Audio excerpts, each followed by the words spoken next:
Welcome to another episode of PTMR's Direct Access interview series. In this episode, we speak with NCPA Director of Programs Elise Damman and get a sneak peek of the 2025 NCPA Annual Convention, scheduled for October 18th to 21st in New Orleans. Among the highlights is an emphasis on the strategic utilization and empowerment of support staff. Leadership strategies designed to enhance pharmacy owner capabilities with specific emphasis on conflict management, communication styles, and fostering cohesive team environments. Special sessions on long-term care, medical billing, and leadership development, as well as on advocacy topics, including the Inflation Reduction Act and direct-to-consumer pricing. I'm happy to go any direction you want to go that will best give a sneak peek and preview it. I was thinking of sort of breaking it down into like the technology focused speakers, the clinical speakers, and advocacy and reform categories, because I feel like those are the three big categories that usually are on the agenda.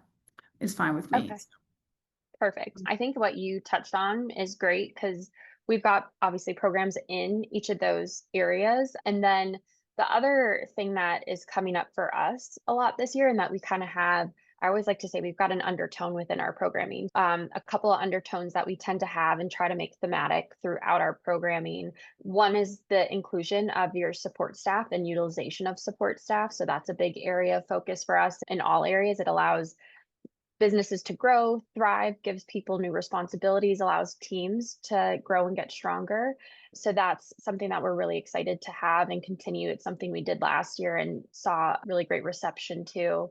And then the other thing that's coming up for us a lot in a few different sessions is medication synchronization. And while that's been around and that terminology has been around for a while, we know there are still so many pharmacies out there who aren't fully tapping into the potential of a medication synchronization program. So we've got a few programs to help touch on that because we see it as such a cornerstone to being able to really elevate your business, manage your money, your inventory best as possible, and to support your workflows so that they're more predictable, which then turns back to the staff piece of really allowing your staff to kind of control the workflow, control in the best sense, control the chaos within the store, help support your patients too. I think there's multiple ROIs in a sense that you get when you have a really strong MedSync program. So that's another area of focus that we've got within our programming this year too. Well, I think that's interesting too, because well, first of all, those two things go together, like you said, but also MedSync has always been, I think, controlling the chaos. True, it's having your pharmacy on a schedule for your staff, but in my mind, it's also sort of been more patient focused. It's like, oh, make your patient's life easier. They come in one time, you can do the counseling. So there was that piece to it. But I think you make a good point that now it seems like it's much more oriented toward the pharmacy and the benefits it has towards the pharmacy operationally and, like you're saying, inventory management and financial. So I think it's an interesting way to show the additional benefits for this service that, like you're saying, has been around a long time. Yeah, Joe Williams, who actually spoke for us on a similar topic last year, is coming back to talk about the inventory piece and how you utilize MedSync to really manage your inventory so that your dollars aren't sitting on your shelf. In addition to that, you're creating that enhanced patient experience where you've created this system where they know, okay, they're going to fill my prescription. When I go, my prescriptions are going to be filled and I'm picking them up. And this is the day of the month that I'm getting them. And I kind of get into that systematic approach. So we're excited to have him coming to talk about that because he really is a trailblazer in that way, having multiple stores. I think he's really figured out a successful system.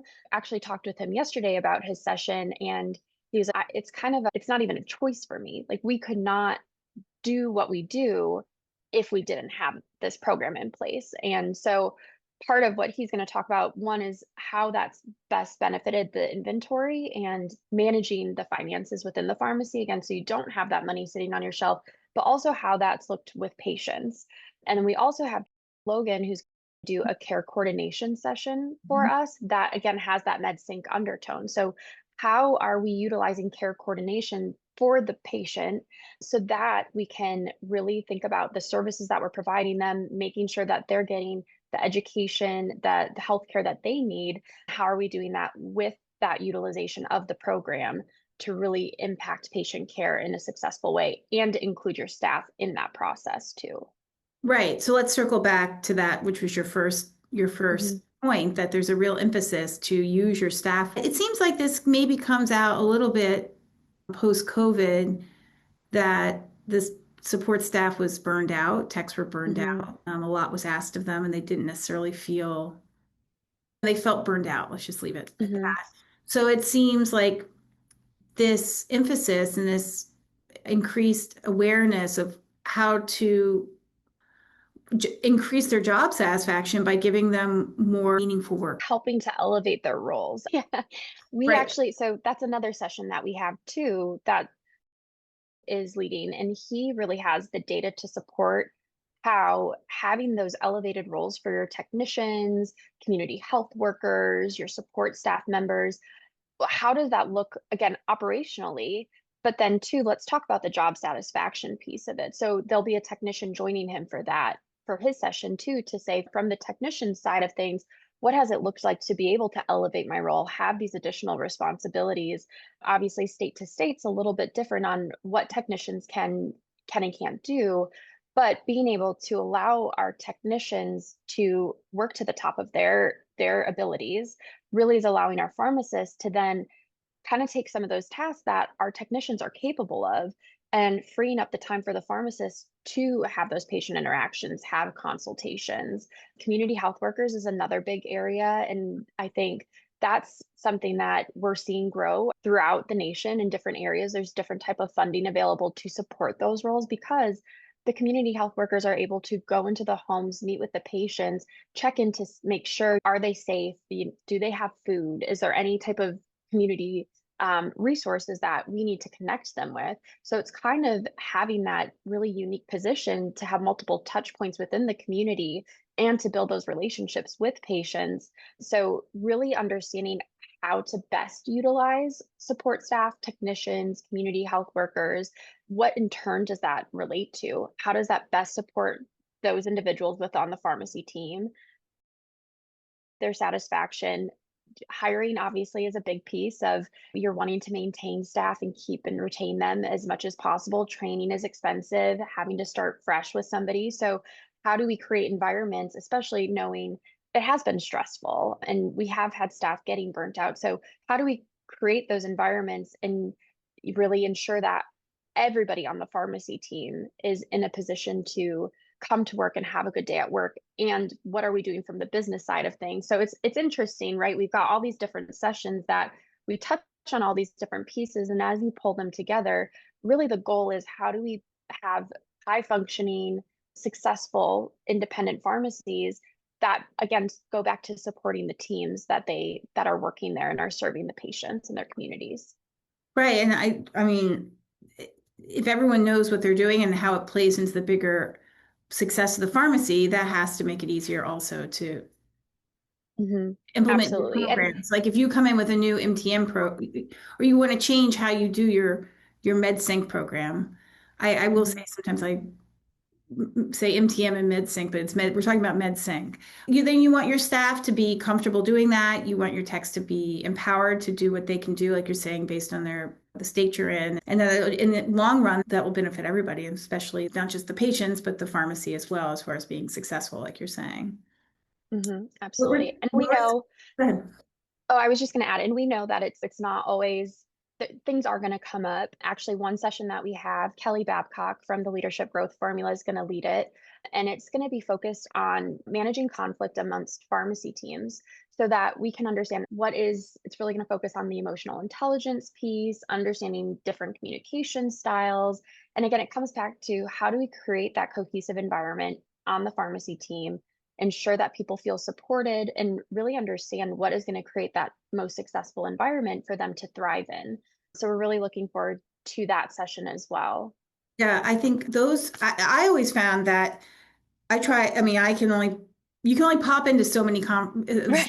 at the conference, right? But I found those business leadership speakers so helpful that the advice they give in 45 minutes, pharmacists, this is not something that pharmacy owners aren't on a daily basis probably doing that kind of development for themselves, like personal hmm leadership development for themselves. So it seems like it's a great opportunity at the conference to have that for them and at different times. Because as far as I know, you have the sessions multiple times usually, don't you? So there's options to get it more than once.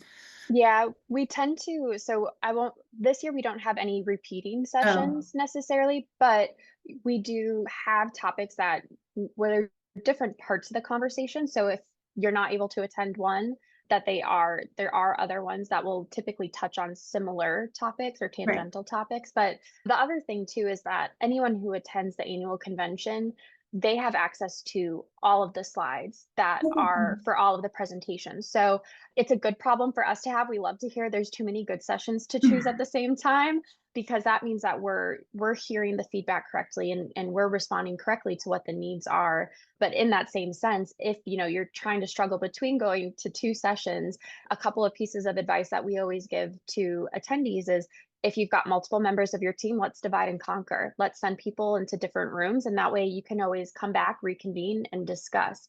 If you're the only one there and you don't have that ability, go to the one that you think is going to best serve your pharmacy, or you think what would be the most helpful if you need to ask questions or need to hear in person.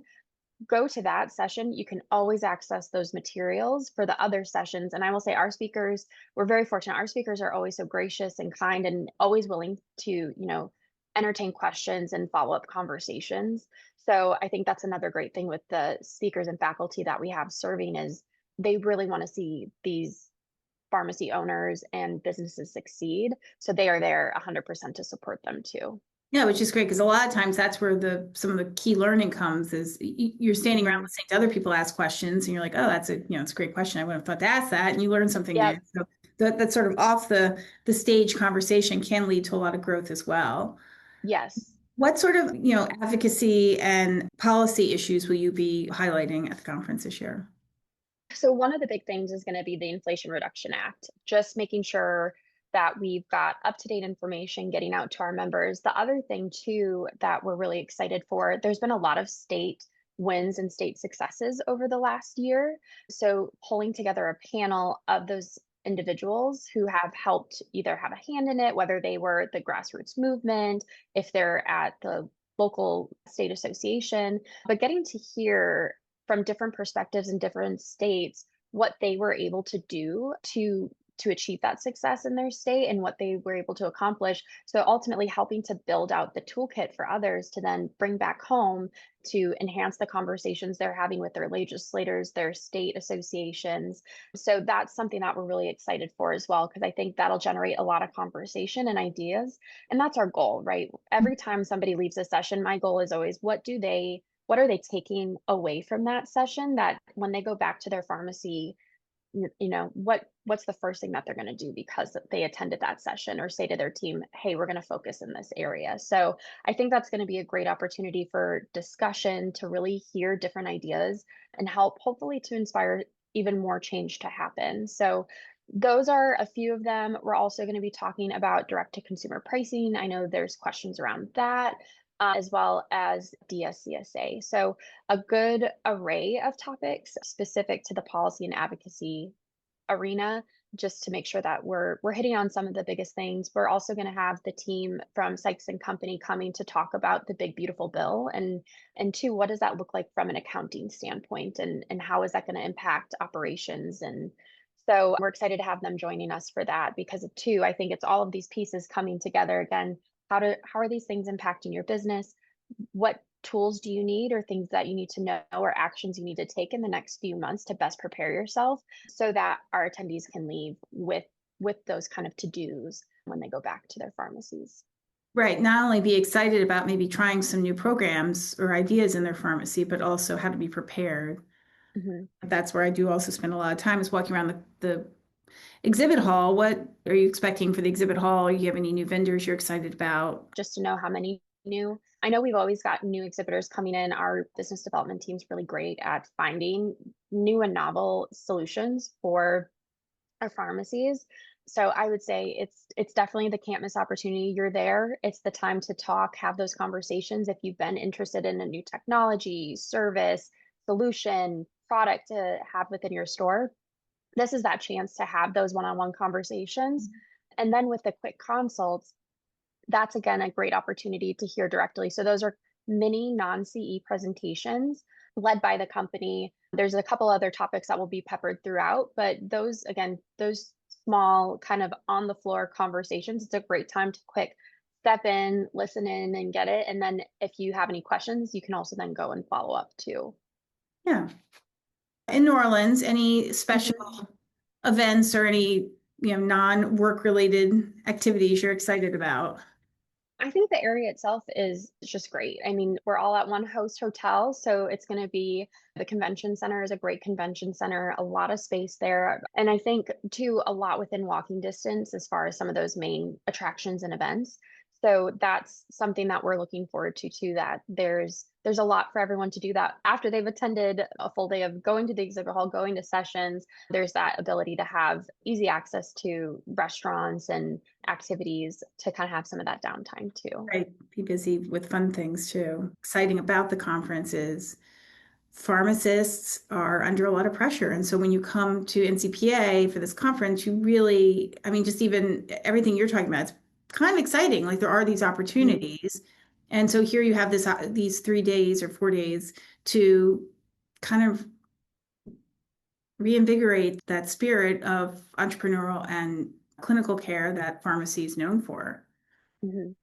Yeah. And I'll say it's the best. We've got time in between the sessions and getting to see people reconnect with someone that maybe they haven't seen for a year and getting to have those conversations. I love when the hall is buzzing and there's all those conversations happening in between because you can just see the wheels turning and you can hear the ideas being shared. And whether it's specific to the session that they just attended or they're catching up with an old friend, that's what it's about. It's about building out this community, making sure that they know they've got the support from us, they've got the support from each other, and can really take from this conference that inspiration and excitement back home to keep moving. We know that there's tough times. We know reimbursement is a problem, that there's struggles our pharmacies are having. So we're definitely mindful of that, and we want to make sure that this time that they spend, we know they're taking time away from their pharmacy. We want to ensure that it's a great experience from them. They're getting a lot from this time and that they're getting those opportunities to network and connect with old friends and new friends too. Yeah. I think we covered all the questions I wanted to hit upon the technology and the clinical piece and then advocacy. Is there any other area you wanted to highlight? I'll share we have a few sessions that are long-term care focused. I know long-term care is also growing. Anytime we have a session, a webinar on long-term care, I feel like the room is packed. People are interested. I know it's another revenue stream opportunity. So we've got a few sessions focused on that, one of which is focused on the contracting for long-term care pharmacies. Another is looking at really long-term care at home and how to maintain compliance with the standards that they have set, as well as how do you grow that business. Mm-hmm. And then we also have a session that's focused on being an age-friendly pharmacist and pharmacy. So how do you have those resources to best support your aging population, help them to stay home as longer, ensure that they have the resources they need. So those are a few sessions that we have within that long-term care track that I think, again, are driving towards, and we see it as such a great opportunity with our long-term care division, working with Becky Sneed on my team. She leads our long-term care initiatives, and really she was very intentional about the programming to ensure that it best fit those gaps and also help to bring some awareness to someone that maybe they've heard of long-term care but weren't sure where to get started or even what questions to ask. There's a little bit of that within each of these sessions for them to help bring that exposure and potentially expose them to a new revenue opportunity. Right. So it's not just people, anyone would benefit from that. Someone who's new to it or someone who has long-term care and maybe just wants to take it to a new level or just wants to get some new ideas. Anybody would benefit from that format. Yes. Yep. And then another area that we know medical billing is another big area of interest. And so we've got two different sessions focused on medical billing. Again, really thinking about your operations and kind of bringing it back to basics too. So that way, again, wherever you're at in your journey, if you're interested, that's a great time to go. I'll also say we've got 3 pre-convention programs that we offer ahead of the meeting. We're hosting our Business of Long-Term Care, which is a 2-day workshop, and our Ownership Workshop, which is a 2-day workshop. Both of those programs have gone through an update of content in the last year. Again, Becky and I really took the time to look at the content to make sure that it was timely, up to date, and what are the biggest questions that we're receiving from people in these areas. So if someone is able to come in early, I would say those are 2 great programs to explore. We also have a new program that we're doing called the New Route to Reimbursement, which is a medical billing program. Oh. So looking at from application to activation, what are you doing? So that's not accredited for continuing education, but it's a 1-day program on Friday. Again, really focused on talking about how do you get credentialed. We're planning to have opportunities where you can ask questions, work through collecting the certain documentation that you need, building out a small plan of action as well of what are those next steps to move forward with getting contracted and credentialed. How do you utilize the codes? What are these opportunities that exist? We know it's unique. There's nuances state to state, but our goal with this workshop is really to help give people that protected time to focus in on expanding. And again, that's something I would say too with the meeting as a whole. Again, we know you're taking the time away, so we're excited. We think that's really the opportunity when you attend these sessions to really have that focused time and with reduced distractions, like you said, like the leadership example. It's hard with everything going on in the pharmacy to take that hour away to say, okay, I'm going to focus on this topic. So all of the topics that we offer really are that chance to have that protected time, sit in and figure out what's my next step and what's my next area of interest that I want to focus on. All right. I think we covered everything. That's great. Yeah. The medical billing sounds super helpful too, because I think that fits into this. I've heard a lot for people talking about clinical dashboards, and the question is, well, how do we submit the bill for the clinical work? And Yes. so this will give you nuts and bolts on how to do that. Yes. Yep. And then, like I said, it's a full day. And the 2 individuals who are leading it's Travis Wolf and Jennifer Griffin, both of which are very ingrained within the medical billing world. So they've seen it all to be able to talk through those examples. And again, they're the advocates, they're pharmacists themselves. So they're really excited to be able to share what they've learned throughout the process and utilize that day to help get even more individuals comfortable and set up to explore the medical billing side of things. Yeah, and hopefully benefit from it, be able to use it to help their pharmacy. I mean, and get reimbursed for what they're doing, for the work they're doing, which is, you know, I think everyone's goal. Yep. All right, well, great. So October 18th to 21st in New Orleans. Yep. Assume everyone has gotten their emails about it, but go to the website and they can register. What is do you have a guesstimate on what your attendance is going to be? I'm not sure if that's outside my department specifically, but I know, New Orleans is an area that people are excited to go to. So I think we're expecting high attendance, and again, looking forward to those conversations of having a really successful meeting. And I think we're seeing the numbers trending even higher than years past. So we're looking forward to that growth with the meeting and a full room for all of our sessions. So it's great. Yeah, I think that hit everything. Array of things to touch on. Thank you so much, Maggie. No, thank you for doing this. It sounds like it's going to be a great conference. It is. We're excited. Thank you.